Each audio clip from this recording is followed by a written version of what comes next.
10 दिसंबर 2021 अयोध्या बाबरी मस्जिद राम जन्मभूमि मुकदमे में फैसला देने वाले पूर्व सीजेआई और राज्यसभा सांसद रंजन गोगोई ने बुधवार को कहा कि उन्हें उनके खिलाफ यौन उत्पीड़न के आरोपों की सुनवाई करने वाली बेंच का हिस्सा नहीं होना चाहिए था। उन्होंने कहा कि हम सभी गलती करते हैं और इसे मानने में कोई बुराई नहीं है। अपनी ऑटोबायोग्राफी जस्टिस फॉर द जज की रिलीज के मौके पर पूर्व सीजेआई गोगोई ने विवादास्पद समेत सभी मुद्दों पर बात की। जस्टिस गोगोई ने कहा कि वो सीजेआई के तौर पर अपने कार्यकाल के दौरान प्रधानमंत्री से एक बार भी नहीं मिले थे और प्रधानमंत्री के साथ सेल्फी लेने वाले कार्यकर्ता अब जज हो गए हैं। रंजन गोगोई ने बुक रिलीज प्रोग्राम के दौरान एक निजी टीवी चैनल से कहा कि उनको उस बेंच में नहीं होना चाहिए था जिसने उनके खिलाफ कथित यौन उत्पीड़न मामले की सुनवाई की थी।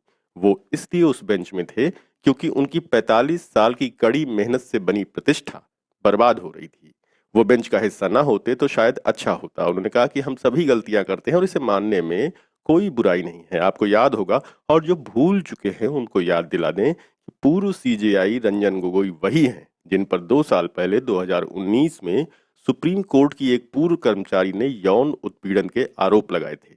इस पर सुओ मोटो लेते हुए सुप्रीम कोर्ट ने जस्टिस गोगोई की अध्यक्षता में 3 जजों की बेंच बनाई थी। अपनी पहचान जाहिर न करने वाली सुप्रीम कोर्ट की इस पूर्व कर्मचारी ने तब कहा था कि साल 2018 में सीजेआई गोगोई ने उसका यौन उत्पीड़न किया था। इस घटना के कुछ हफ्तों बाद ही उसे नौकरी से निकाल दिया गया था। तब जस्टिस गोगोई ने यौन उत्पीड़न के आरोपों से इनकार करते हुए कहा था कि ये सीजेआई के ऑफिस को निष्क्रिय करने की बड़ी साजिश का हिस्सा था। अप्रैल 2019 में उन्होंने एक एफिडेविट में अपने बयान दर्ज करके सुप्रीम कोर्ट के एक दो नहीं 22 जजों को भेजा था। के बाद एक इंटरनल इंक्वायरी कमेटी बनी थी और इस कमेटी में तब के दूसरे सीनियर मोस्ट जज justice S A Bobde, justice Indira Banerjee और जस्टिस इंदु मल्होत्रा शामिल थे। पीड़ित महिला ने इस मामले की सुनवाई शुरू होने के कुछ दिन बाद कमेटी के माहौल को डरावना बताते हुए कमेटी के सामने पेश होने से इनकार कर दिया था। शिकायतकर्ता महिला ने अदालत में अपने वकील की मौजूदगी की अनुमति नहीं दिए जाने के बाद और साथ ही और भी कई बातें कहते हुए कमेटी के सामने पेश न होने का फैसला किया था। इसके बाद जस्टिस एस ए बोबडे की अध्यक्षता वाली इस कमेटी ने ये कहते हुए कि महिला के आरोपों में दम नहीं है, रंजन गोगोई को क्लीन चिट दे दी थी। कमेटी के इस निर्णय के बाद महिला ने प्रेस नोट जारी करके कहा था कि वो बेहद निराश और हताश हैं। देश की एक महिला के तौर पर उनके साथ घोर अन्याय हुआ है और साथ ही देश की सर्वोच्च अदालत से न्याय की उनकी उम्मीदें पूरी तरह से खत्म हो गई हैं।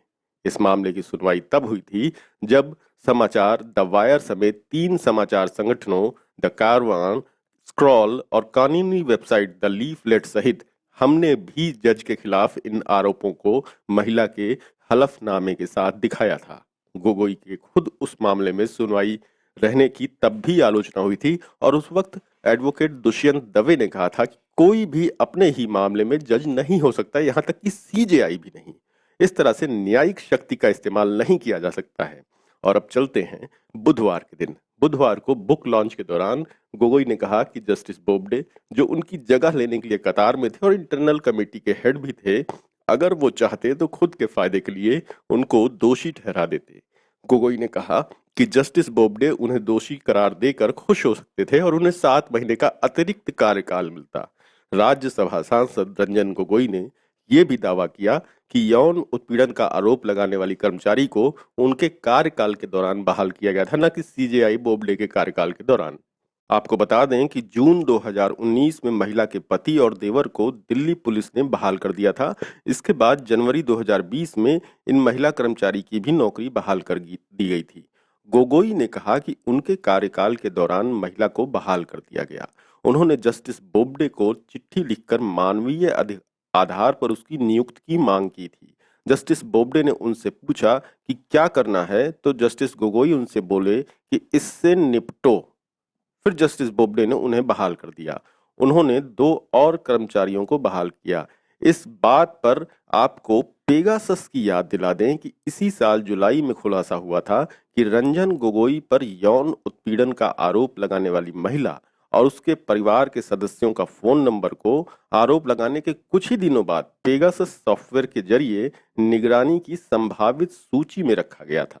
जैसा कि आप जानते हैं कि अयोध्या वर्डिक्ट के बाद जैसे ही गोगोई साहब रिटायर हुए, राज्यसभा पहुंच गए, लेकिन उससे पहले उनकी बेंच ने रफाल केस, सीबीआई से आलोक वर्मा की बर्खास्तगी मामले में जिस तरह से उन्होंने फैसले दिए, उन पर ये फैसले किसी बात के बदले में करने के आरोप भी लगे। इन आरोपों को खारिज करते हुए बुक लॉन्च के मौके पर जस्टिस गोगोई ने कहा कि उनको इन आरोपों से कोई फर्क नहीं पड़ता, क्योंकि अयोध्या फैसले के एवज में उनको राज्यसभा सीट की उनको इस आरोप से कोई फर्क नहीं पड़ता कि अयोध्या फैसले के एवज में उनको राज्यसभा सीट की पेशकश की गई थी। ये सब मीडिया और अखबारों ने बनाया है। उन्होंने यह भी दावा किया कि उन्होंने अयोध्या का पुनरुत्थान नहीं किया। गोगोई ने कहा कि ये एक बड़ी जिम्मेदारी थी जो उनके पहले के लोगों ने उनको दी थी और ये एक तारीख अलॉट की थी। उन्होंने कहा कि उनके पास दौड़ने या लड़ने के दो विकल्प थे। सीजेआई बोबडे कहते हैं कि वो यानी कि जस्टिस गोगोई योद्धाओं के परिवार से आते हैं, तो उन्होंने लड़ाई लड़ी। जस्टिस गोगोई ने दावा किया कि उन्हें प्रधानमंत्री और कानून मंत्री से सीधे बात करने के लिए विशेष हॉटलाइन दी गई थी, लेकिन उन्होंने इसे फेंक दिया। 2018 में हुई सीनियर जजों की ऐतिहासिक प्रेस कॉन्फ्रेंस, जिसमें उन्होंने और 3 बाकी जजों ने कहा था कि तंत्र एक स्वतंत्र न्यायपालिका के बिना नहीं टिकेगा, उसके बारे में उन्होंने कहा कि उन्हें प्रेस कॉन्फ्रेंस बुलानी पड़ी क्योंकि वो तत्कालीन सीजेआई दीपक मिश्रा को बेंचों को मामले के आवंटन के संबंध में मनाने में नाकाबिल थे, असमर्थ थे।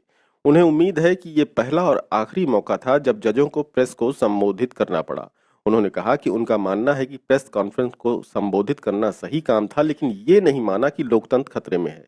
पूर्व सीजेआई रंजन गोगोई ने नागालैंड में सुरक्षा बलों की गोलीबारी में हुई 14 नागरिकों की मौत को एक गलती करार दिया और मौतों को दुर्भाग्यपूर्ण बताया। हालांकि सशस्त्र बल विशेष अधिकार अधिनियम आफ्स्पा को निरस्त करने की मांग का जिक्र करते हुए उन्होंने कहा कि जल्दीबाजी में निर्णय लेने की जरूरत नहीं है।